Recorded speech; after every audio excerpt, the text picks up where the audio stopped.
My upbringing with my family when I was a child was pretty much nothing. I practically raised myself. I left home at 11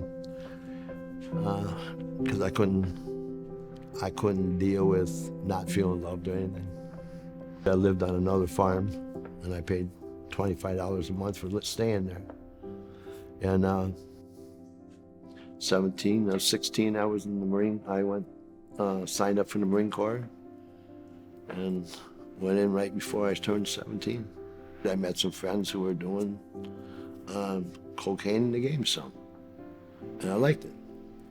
So I started doing cocaine. Then in the Marine Corps, you got all over the different countries and yeah, I got into the cocaine business. And I thought I had it all under control. I got into an anger issue and started really partying, really getting to use drugs. And I had 2 companies. I had a window company and I also had my construction company. I had 46 men working for me. I was a millionaire. I did very well for myself.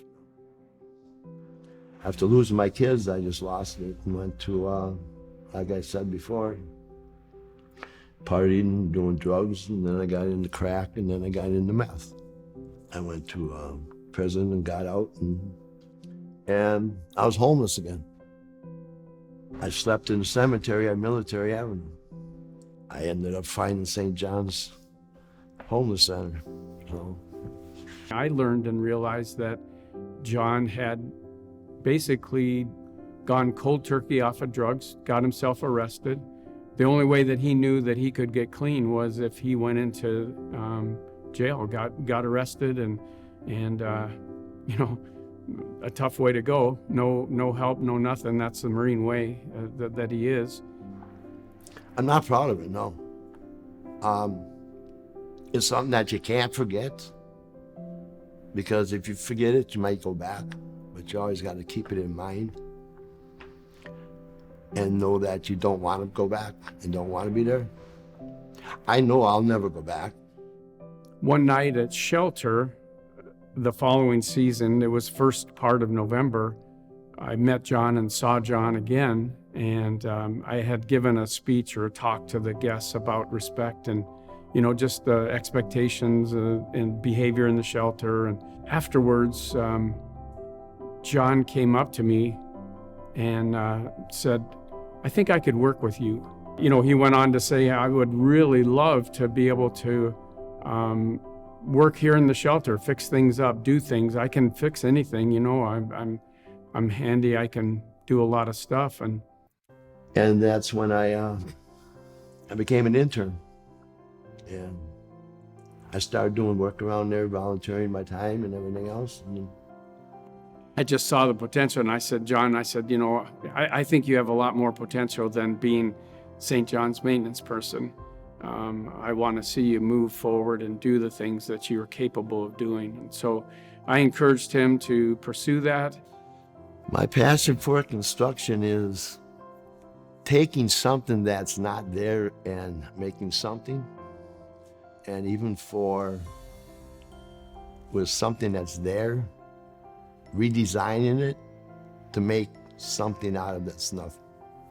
It's like taking a picture. You set everything up, you stage it just perfect, and then take a picture. Realistically, there's nothing there.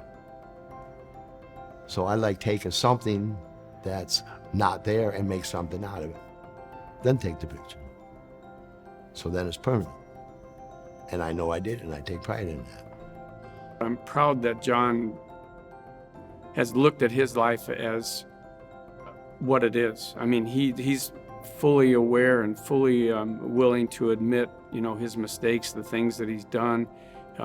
He's asked for forgiveness. He's done those things that are so important in restoring relationships. And I believe that John has looked at himself in a whole new way. He looks at himself as a healed man that has, I think, unlimited potential. I think that's the way he sees himself. Basically, to me, it's about mindset and change in your way of changing your lifestyle, you know? And I know this isn't me. I'm just completely going to be moving forward and do what I'm doing. I'm happy where I'm at. I'm content in my life as being sober and my construction company and everything else. Most important thing I got back was inspiration, incentive, and friendship. I guess it's a form of love that I never had when I was growing up. Well, St. John's is obviously the family to a lot of guests. We've had not only John, but multiple conversations with guests that feel that this is their community. This is where, you know, they can come when they're down or they're depressed or they need help or they need somebody to talk to. Thank you, and I love you all. You guys gave me the inspiration that I needed to get back on my feet, and here I am today.